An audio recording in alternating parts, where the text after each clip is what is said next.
Nosso convidado hoje aqui no Paraná Business é o ex-governador do Paraná, João Elísio Ferraz de Campos. Vamos falar um pouquinho da história. O senhor teve uma oportunidade interessante. Quando houve a redemocratização, voltamos a escolher governador, vice-governador, o senhor estava junto com José Richa. Foi aquela famosa eleição de 82, a retomada da democracia, e quando o senhor foi eleito vice-governador do Paraná, e mais tarde daí ficando um período como governador. Foi a primeira eleição direta, quer dizer, na redemocratização do país, em 82. Foi um episódio muito interessante, porque naquela ocasião eu era de um partido que depois, por problemas eleitorais, ele foi absorvido pelo PMDB, porque não tinha condições de sobrevivência, devido àquela vinculação de votos que o governo fez naquela ocasião.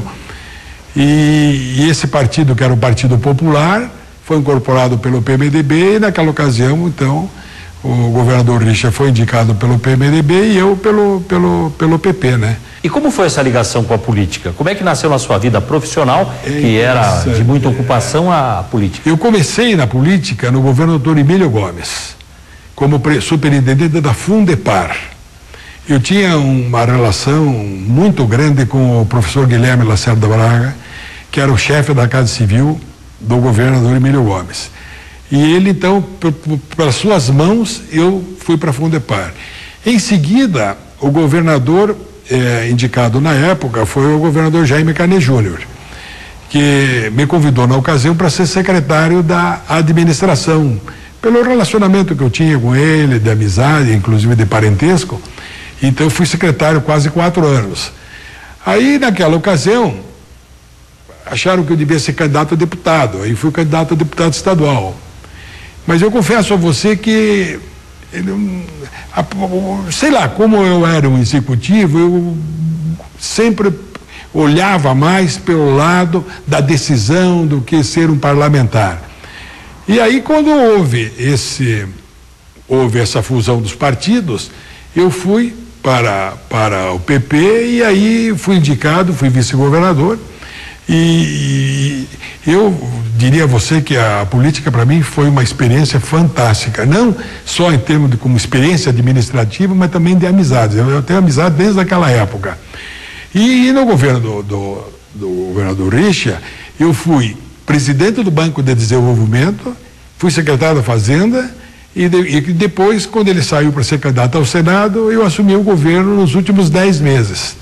Então, foi o ano de 86. 86, então eu tive assim o privilégio de ser o governador do estado onde eu nasci, né? E essa experiência de ter sido governador, como é que foi? Foi fantástica, né? Foi fantástica. É verdade que agora o tempo passou, eu tenho que voltar, eu me lembro bem de você naquela época, mas eu tenho que tentar voltar a conversar com as pessoas, mas olha, foram 10 meses assim, eu tinha 44 anos quando assumi o governo. E foi assim, fantástico, de experiência de vida, né? O Richa era uma pessoa notável. E ao trabalhar com ele, depois eu encerrei o governo dele. Então, para te dizer bem a verdade, eu tive 2 grandes escolas na política. Com o governador Canet, que eu trabalhei com ele 4 anos como secretário da administração, convivendo com ele praticamente diariamente, e com o governador Richa, que são 2 estilos diferentes, né? Um ainda no governo um pouco mais fechado, num governo totalmente aberto, né? Então eu tive assim 2 grandes experiências com esses 2 homens públicos, né? E o governador José Richa dava espaço para o vice? Tinha atuação? Sim, pois é isso que eu te falei. Eu fui presidente do Banco de Desenvolvimento, né? E depois fui secretário das Finanças, que é secretário da Fazenda, que aqui no Paraná chama secretário fui 2 anos secretário de Finanças. Então, uma experiência notável, né? Tive um negócio fantástico, assim. Dentro do ponto de vista do desenvolvimento do Paraná, o que é que o senhor acha que marcou essa gestão, esses 4 anos, dentro do Palácio Iguaçu, no governo? Nós tivemos muitas coisas, por exemplo, eletrificação rural naquela ocasião, a parte de industrialização também teve um grande apoio do nosso governo. Essa parte de agricultura também, o Richa ficou muito voltado a essa parte. Ele olhava muito ao lado social também. Eu acho que nessa área de estradas, construímos muitas estradas e, enfim, tantas coisas que foram feitas que, como disse a você, acho que eu vou ter que recapitular tudo isso aí. E hoje, depois retornando aqui ao Paraná, depois de uma ausência longa por razões profissionais, a sua visão da economia do Paraná e sua expectativa da retomada do crescimento do Paraná? Olha, o Paraná é um estado privilegiado, não é de hoje. Ele sempre teve, vamos dizer assim, suas finanças totalmente equilibradas. Nunca o Paraná teve o conceito do governo do Paraná em qualquer esfera mundial, tanto no BID, no Banco Interamericano de Desenvolvimento, como no Banco Mundial.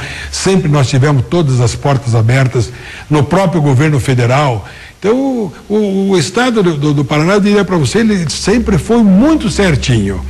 Eu acho que até por ser certo demais, e se você reparar, nós somos muito pouco compensados do governo federal e não olha para o Paraná como deveria olhar. E nesse aspecto, por exemplo, da agricultura, o estado do Paraná é um estado agrícola, um estado maravilhoso, uma grande produtividade, quer dizer, ninguém tem nada a nos ensinar. E ministro da Agricultura nós tivemos pouquíssimos, quer dizer, então eu acho que, eu me lembro naquela ocasião, eu governador, e tinha lá no Ministério da Agricultura um cargo que cuidava do trigo. Eu não sei bem se era uma secretaria ou um departamento. O Paraná, naquela ocasião, produzia 50% do trigo no Brasil. Não tinha nenhuma dúvida que esse cargo devia ter um paranaense lá. Mas é uma dificuldade incrível, eu naquela época pelo menos era, agora eu estou um pouco afastado disso, de tentar colocar paranaense no governo federal. Olha, o governador Lebraga conseguiu colocar muitos paranaenses, como o doutor Maurício Schumann, o doutor Carlos Richibitter, tudo isso, mas não é fácil fazer isso, viu? Então eu não sei te dizer o que falta para o Paraná, né? Eu ainda estava conversando agora mesmo, o problema da Copa do Mundo. O Curitiba vai ter 4 jogos, eu não sei qual é o critério que eles usaram, que os outros vão ter 5, 6, 7, e Curitiba vai ter 4. Não consigo entender isso.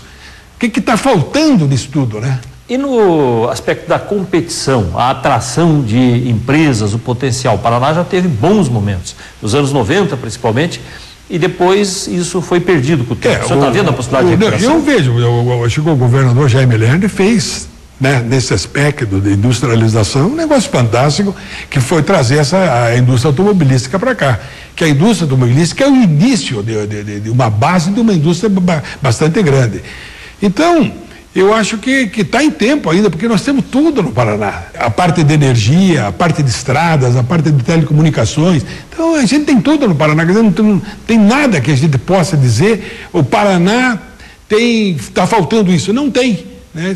Até essa parte de turismo, com Foz do Iguaçu, então, com Vila Velha. Então, nós temos nesse estado aqui um estado privilegiado. E falando de Curitiba especificamente da sua atividade, há uma ligação com a área de serviços, o turismo, que é importante, o turismo de negócios, que acaba sendo incentivado quando há um centro de exposições no porte que o Expo Trade hoje representa. O Paraná já foi, ele é ainda, devido ao Foz do Iguaçu, né? O pessoal hoje de fora vê o quê? Rio de Janeiro, Bahia e Foz do Iguaçu.